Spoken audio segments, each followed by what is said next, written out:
The Enchanted Train. The Enchanted Train, Chapter 1, The Whispering Station. On the edge of a small, quiet town stood a forgotten train station. Its iron clock was frozen at midnight, its ticket windows dusty, and its benches empty. Children whispered that ghosts lived there, while grown-ups claimed the trains had stopped long ago. But Clara, a curious 12-year-old, didn't believe either story. One summer evening, while the moon rose over the hills, Clara heard something strange as she passed the old station. The faint sound of a train whistle. Yet the tracks were rusty and broken. Clara stepped closer. To her surprise, a shimmer of golden sparks ran along the rails, and suddenly, she saw it. A glowing locomotive rolled into the station, wheels humming, lanterns burning like stars. Above its door, in silver letters, were the words, "The Wonder Engine." Chapter 2. Boarding the Impossible. The doors opened with a sigh. Clara hesitated only a moment before stepping inside. The train was unlike anything she'd ever seen. Velvet seats that sparkled faintly, chandeliers made of crystal icicles, and walls lined with glowing constellations. "Ticket?" asked a tall conductor in a blue coat, his eyes kind but mysterious. I don't have one," Clara stammered. He smiled. "Everyone who hears the whistle already carries a ticket. Destination, discovery." With a wave of his hand, the train lurched forward. Outside the windows, the familiar town vanished, replaced by a swirl of starlight. Chapter 3. The Passengers of Dreams. Clara wandered through the carriages. Each one was different. In one, children painted pictures in the air that came alive as glowing birds. In another, an old woman told stories, and the words formed shimmering shapes that floated above her head. A boy Clara's age sat alone, clutching a sketchbook. "First time on the Wonder Engine?" he asked shyly. "Yes," Clara admitted. "What about you?" He shrugged. "Second. It takes you where you need to go, not where you want." "I'm Leo." Before Clara could answer, the train whistle blew again, and the stars outside melted into a golden desert.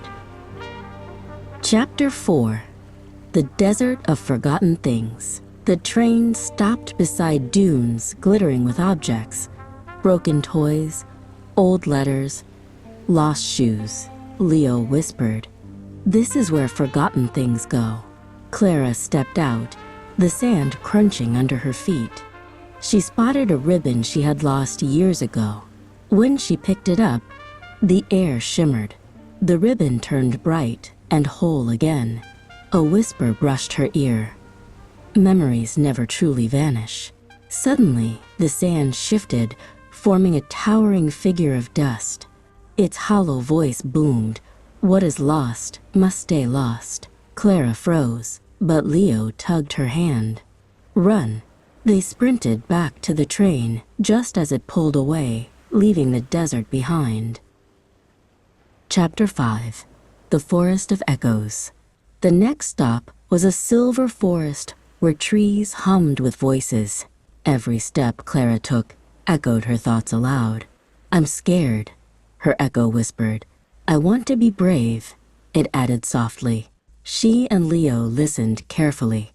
Some echoes belonged to them, but others belonged to strangers, old and young. In the heart of the forest stood a crystal fountain.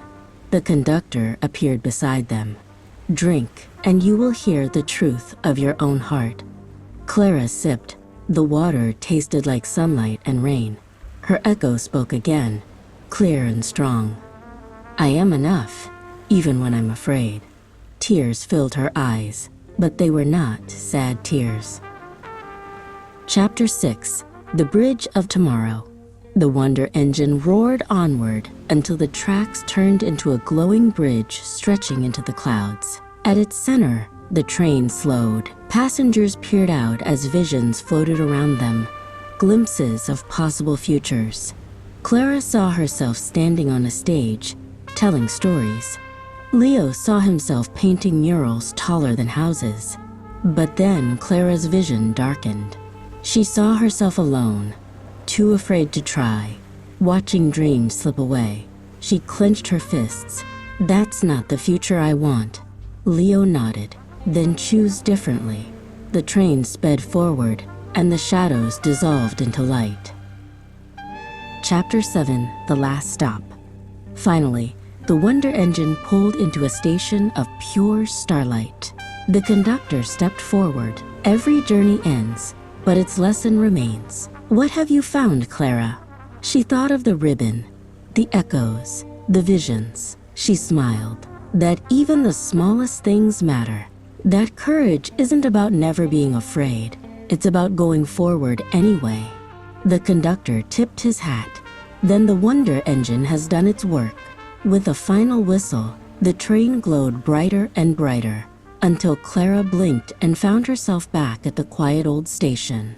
The tracks were rusty again, the clock still frozen at midnight. Chapter 8, A Secret She Would Keep. But in her pocket was the ribbon, whole and shining. Clara never told anyone what she had seen, yet she carried the memory always. Whenever she felt small or afraid, she held the ribbon and remembered the train that ran on starlight and courage. And somewhere, in the quiet between heartbeats, she sometimes thought she heard it again, the distant whistle of the Wonder Engine calling her back to discovery. Sparkles, the end sparkles,